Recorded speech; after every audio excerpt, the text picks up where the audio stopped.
Land, energy, and water are our most precious resources, but the manner and the extent to which they are exploited contributes to climate change.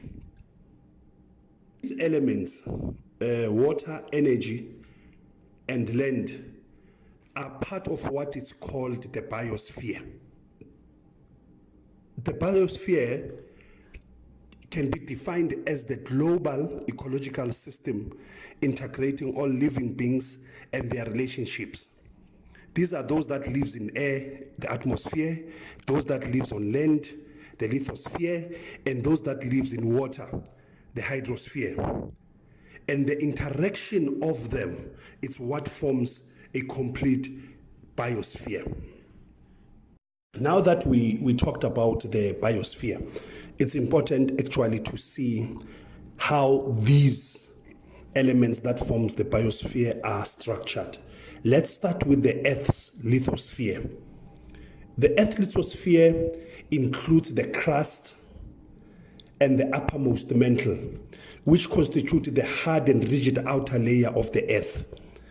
The lithosphere is subdivided into tectonic plates. These are the plates when they shift, sometimes that's when we have tsunamis and all that. These are the tectonic plates. And later in the video, we will see some of the human elements that are affecting climate change, which are related to the lithosphere. For an example, the mining. Now that we have talked about the lithosphere, or what is being defined as a hard part of the biosphere or of the Earth. Now, the hydrosphere is defined as the total amount of water on a planet. The hydrosphere includes water that is on the surface of the planet, underground, and in the air. A planet's hydrosphere can be liquid, vapor, or ice. Now, this is all what contributes what we call the hydrosphere. And now we have already covered the lithosphere as part of the biosphere.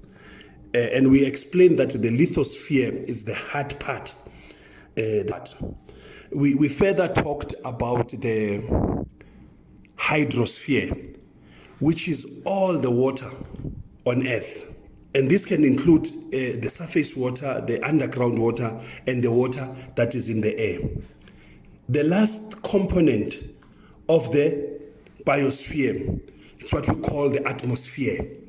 The air, it's the surrounding the Earth, the air surrounding the planet Earth. Some studies, according to Cool Cosmos, IPEC studies, they say the atmosphere is 78% nitrogen, it's 21% oxygen, it's 9% argon, and 0.03 carbon dioxide, with a very small percentage of other elements. Discussion around climate change tends to center around the depletion of the atmosphere there. However, for the purposes of this video, it's also then important to look at other elements of the biosphere. In our case, we will focus on the lithosphere, where the elements that happens there can actually impact on climate change.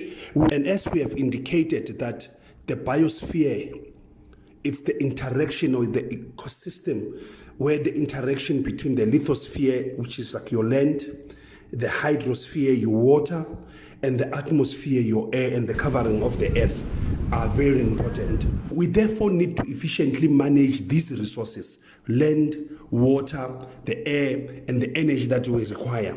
According to Intergovernmental Panel on Climate Change, IPCC, they define climate change as a long-term change and a shift in both global and regional climate patterns.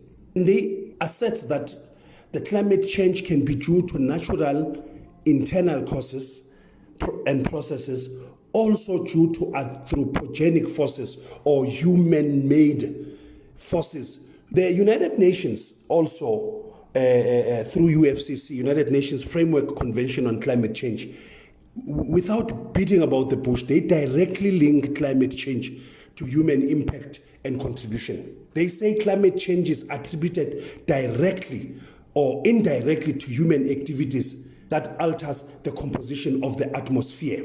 They don't talk much about that altering the composition of the lithosphere or the hydrosphere. They quickly says it's the impact because of the atmosphere.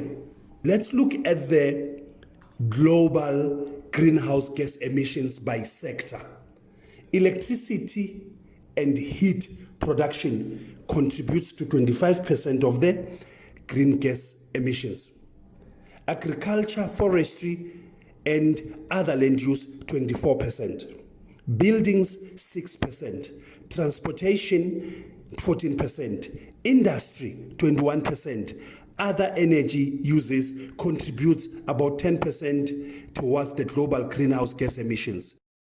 According to Pilker in his study, he asserts that the best known impact on human activity on climate change is the presence of greenhouse gases in the atmosphere.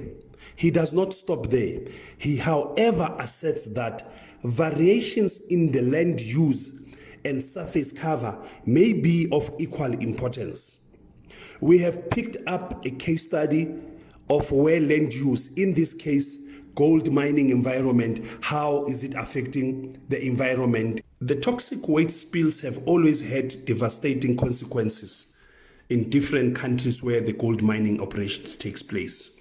Whether it was in China, Romania, Ghana, Russia, Peru, there's always been disasters, and including South Africa itself.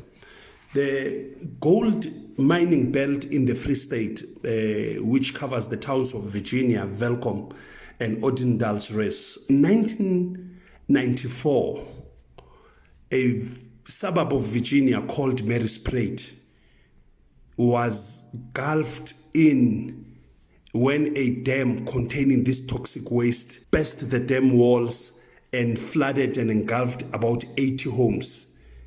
In the aftermath, 17 people who were just either relaxing or sleeping in their homes died. More than 80 houses were damaged. And a lot of people, even up to today, they're still suffering for some of the impacts and the effects of the toxic material that was on the dams. Currently, the video you're seeing now, it's some of the mine dump that had burst in Virginia. Over the years, since 1994, there's been reclamation of the space where some of that mine dump has been reclaimed so that they can create gold. When we conclude, the challenge then that is facing the world, it's how do we mitigate these elements that are impacting on climate change. Howells and others in 2013, they said that the lack of integration in resource assessments and policy making will always lead to inconsistent strategies and inefficient use of resources. This is very evident in effect that the issues of global warming do not only affect those that are creating the problem, but they are global in nature. Air moves, water flows, land gets disturbed, and all these things can even affect a community that has never even done one element that can degrade or deplete the ozone layer, but they suffer the same consequence.